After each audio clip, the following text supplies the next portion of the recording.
আজকে আমি আপনাদের সামনে এমন কিছু তথ্য নিয়ে এসেছি যা শুনলে আপনার চোখ কপালে উঠতে বাধ্য। আমরা প্রায় বলি ধনীরা আরো ধনী হচ্ছে আর গরিবরা আরো গরিব, কিন্তু এই কথাটার ভিত্তি কি? সম্প্রতি প্রকাশিত হয়েছে ওয়ার্ল্ড ইনইকুয়ালিটি রিপোর্ট 2026। সেখানে যে পরিসংখ্যান এসেছে তা এক কথায় ভয়াবহ। পৃথিবীর সব টাকা আসলে কার পকেটে যাচ্ছে? চলুন আজ সেই হিসাবটা মিলিয়ে দেখি।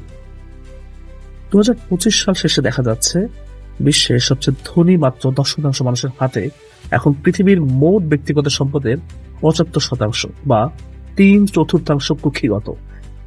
ঠিকই শুনছেন, মাত্র 10 জন মানুষের হাতে যদি পৃথিবীর 75% সম্পদ থাকে, তবে বাকি 90 জন মানুষ কি নিয়ে বাঁচবে?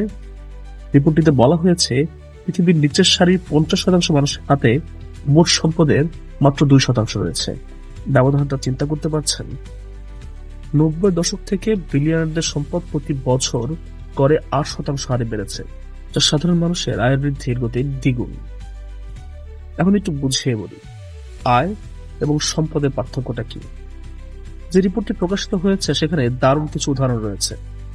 ধরুন, পুরো পৃথিবীতে মাত্র 10 জন মানুষ আছে এবং তাদের মোট আয় 100 টাকা। সবচেয়ে ধনী একজন ব্যক্তি একাই নিয়ে যাচ্ছেন 53 টাকা। তার পরের 4 জন মিলে ভাগ করে নিচ্ছেন 38 টাকা। হিসাবটা বুঝতে পারছেন? আর সবচেয়ে গরিব যে 5 জন মানুষ রয়েছেন তাদেরকে সন্তুষ্ট থাকতে হচ্ছে মাত্র 8 টাকা করে নিয়ে।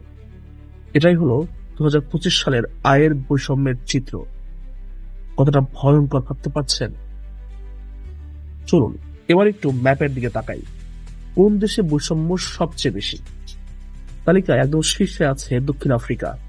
সেখানে ধনী 10% মানুষ দেশের মোট আয়ের 66% এবং মোট সম্পদের 85% নিয়ন্ত্রণ করে। লাতিন আমেরিকার যে দেশগুলো রয়েছে যেমন ব্রাজিল, মেক্সিকো এবং কলম্বিয়াতেও একই অবস্থা। তবে আমাদের এশিয়া মহাদেশের চিত্রটা কিছুটা মিশ্র। রিপোর্টে দেখা গেছে ভারত, থাইল্যান্ড এবং তুরস্কে বৈষম্য সব থেকে বেশি। সেখানেও ধনীদের পকেটেই সব থাকে। কিন্তু মজার ব্যাপার হলো, রিপোর্টে বলা হয়েছে বাংলাদেশ এবং চীনের আয়ের বন্টন বা ইনকাম স্ট্রাকচার অন্যান্য দেশের তুলনায় কিছুটা ব্যালেন্স বা সুষম। কিন্তু তাকে আমরা দেখতে পাই? অর্থাৎ এখানে ধনী দরিদ্রের আয়ের পার্থক্য ভারত বা আমেরিকার মতো এতটা প্রকট নয়, যদিও উন্নতি করার আরো অনেক জায়গা আছে। বিশ্বাস হয় আপনার? আপনারা তো ভাবছেন ইউরোপ বা আমেরিকার অবস্থা খুব ভালো। হ্যাঁ, উত্তর আমেরিকা এখন বিশ্বের সবচেয়ে ধনী অঞ্চল, কিন্তু সেখানেও বৈষম্য আছে। আমেরিকা বা যুক্তরাজ্যের মতো দেশেও টপ 10% মানুষ মোট আয়ের অর্ধেক নিয়ে নেয়। ইউরোপের দেশগুলোতে, বিশেষ করে সুইডেন বা নরওয়েতে আয়ের বৈষম্য কম হলেও সেখানেও সম্পদের বা ওয়েলথ গ্যাপ অনেক বেশি। এমনকি ঋণের দায়ে সেখানে অনেক মানুষের নেট সম্পদ নেগেটিভ বা ঋণাত্মক থাকে, অর্থাৎ তাদের সম্পদের বেশি তাদের ঋণ থাকে। তো বন্ধুরা, এই রিপোর্ট থেকে কি বুঝলেন?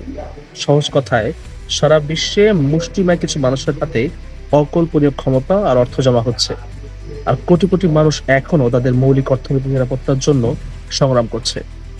আপনারা কি মনে করেন, এই বৈষম্য কি আমাদের প্রতিদিনের জীবনে, বাজারে বা চাকরির ক্ষেত্রে প্রভাব ফেলছে? আপনারা কি আপনাদের চারপাশে এই ব্যবধান বাড়তে দেখছেন? আপনি কি ভুক্তভোগী? কমেন্টে আপনাদের মতামত জানান। আমি সবগুলো পড়ার চেষ্টা করব। আর তথ্যগুলো গুরুত্বপূর্ণ মনে হলে এটি শেয়ার করে বন্ধুদের দেখার সুযোগ করে দিন। আজ এ পর্যন্তই। সবাই ভালো থাকবেন, দেখা হবে আগামীতে। আসসালামু আলাইকুম।